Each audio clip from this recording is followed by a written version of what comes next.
जय हिंद दोस्तों, स्वागत है आप सभी का आपके अपने YouTube चैनल पर। दोस्तों, आज की इस वीडियो में हम लोग हिंदी के मोस्ट इम्पॉर्टेंट क्वेश्चन को डिस्कस करेंगे, जो कि आपके आगामी लगभग सभी कॉम्पिटेटिव एग्जाम जिसमें हिंदी से संबंधित क्वेश्चन पूछे जाते हैं, उन सभी एग्जाम्स के लिए सारे क्वेश्चन बहुत ही इंपॉर्टेंट हैं। चलिए शुरू करते हैं इस वीडियो को। क्वेश्चन है, छोटी, बड़ी और या वर्ण का उच्चारण स्थान है। छोटी, बड़ी और या वर्ण की अगर बात करें तो इनका उच्चारण स्थान तालु होता है। ऑप्शन बी राइट हो जाएगा। का वर्ग की अगर बात करें तो का वर्ग के जितने भी वर्ण होते हैं उन सभी का उच्चारण स्थान कंठ होता है। बात करेंगे ऑप्शन सी मूर्धा की, तो टा वर्ग के जितने भी वर्ण होते हैं उन सभी का उच्चारण स्थान मूर्धा होता है, जबकि पा वर्ग के जितने भी वर्ण होते हैं उन सभी का उच्चारण स्थान ओष्ठ होता है। नेक्स्ट क्वेश्चन, निम्न में से कौन सी रचना एवं रचनाकार सही सुमेलित नहीं है? तो यहाँ पर ऑप्शन सी राइट हो जाएगा, कुटुज। कुटुज रचना ये महावीर प्रसाद द्विवेदी जी की रचना नहीं है, ये हजारी प्रसाद द्विवेदी जी की रचना है।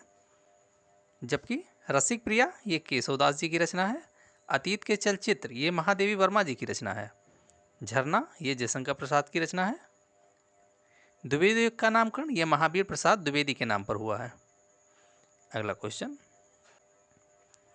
निम्न में से कौन सा बहुवचन में प्रयुक्त होने वाला शब्द है? तो यहाँ पर ऑप्शन ये राइट हो जाएगा, हस्ताक्षर। जबकि भीड़, आकाश और जनता ये तीनों ही एक वचन वाले शब्द हैं। हिंदी में वचन कुल दो प्रकार के होते हैं, एक वचन और बहुवचन। अगला क्वेश्चन, निर्णय शब्द में कौन सा उपसर्ग है? तो यहाँ पर ऑप्शन बी राइट हो जाएगा, निर, जिसमें हलंत लगा हुआ है। निर्णय में निर उपसर्ग है। उपसर्ग वह होते हैं जो शब्दांश शब्द के शुरू में जोड़े जाते हैं और शब्द में कुछ विशेषता या परिवर्तन लाते हैं, वो उपसर्ग होते हैं। जबकि प्रत्यय शब्द के अंत में जोड़े जाते हैं। अगला क्वेश्चन, निम्नलिखित में से किस वाक्य में संप्रदान कारक है? तो यहाँ पर ऑप्शन सी राइट हो जाएगा, राम श्याम के लिए मिठाई लाया है। यहाँ पर के लिए कारक चिन्ह का प्रयोग हुआ है, इसलिए यहाँ पर संप्रदान कारक है। कारक कुल 8 प्रकार के होते हैं। बात करें ऑप्शन ये की, वृक्ष से फल गिरा, तो जब से का प्रयोग अलगाव के लिए किया जाता है तो वहाँ पर अपादान कारक होता है। बात करें ऑप्शन डी, रमेश साइकिल से विद्यालय जाता है, तो यहाँ पर से का प्रयोग साधन के रूप में किया जा रहा है, इसलिए ये कर्ण कारक होगा। जहाँ पर अलगाव के लिए किया जाता है वहाँ पर अपादान कारक होता है, और जहाँ पर साधन के रूप में से का प्रयोग किया जाता है वहाँ पर कर्ण कारक होता है। अगला क्वेश्चन, लड़कपन शब्द में कौन सी संज्ञा है? बात करें लड़कपन शब्द में संज्ञा की तो ऑप्शन सी राइट हो जाएगा, भाववाचक संज्ञा। संज्ञा कुल 5 प्रकार की होती है, जिसमें व्यक्तिवाचक, जातिवाचक, भाववाचक, समूहवाचक और द्रव्यवाचक, ये 5 प्रकार की संज्ञाएं होती हैं। जिसमें अगर बात करेंगे लड़कपन की तो ये भाववाचक संज्ञा है।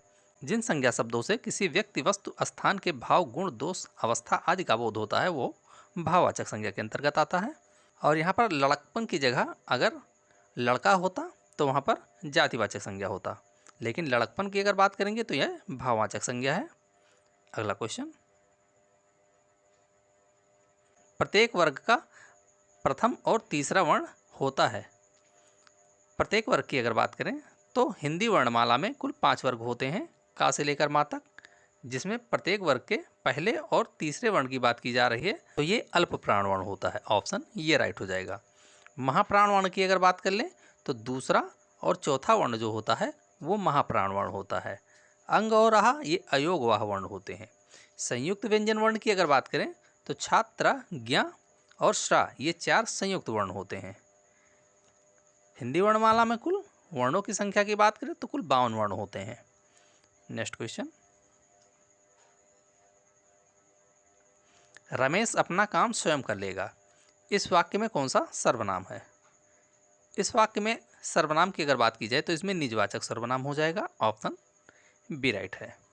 पुरुषवाचक सर्वनाम ये 3 प्रकार के होते हैं, जिसमें उत्तम पुरुष, मध्यम पुरुष और अन्य पुरुष, ये 3 प्रकार के पुरुषवाचक सर्वनाम होते हैं। सर्वनाम कुल 6 प्रकार के होते हैं। अगला क्वेश्चन, निम्नलिखित में से कौन सा वर्णिक छंद है? इनमें से कौन सा वर्णिक छंद है? तो ऑप्शन डी राइट होगा, सवैया। सवैया ये वर्णिक छंद है, जबकि दोहा, कुंडलियां और छप्पय ये तीनों ही मात्रिक छंद हैं।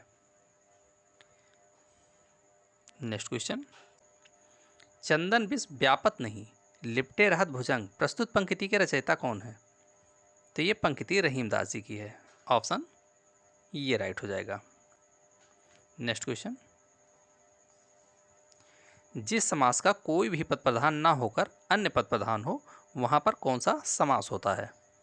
तो वहां पर बहुब्रीहि समास होता है। ऑप्शन डी राइट हो जाएगा। और जिस समास में पूर्व पद अव्यय या उपसर्ग हो वहां अव्ययीभाव समास होता है। उत्तर पद प्रधान हो जिस समास में वहां पर तत्पुरुष समास होता है। और जहां पर विशेषण विशेष्य हो वहां पर कर्मधारय समास होता है। अगला क्वेश्चन,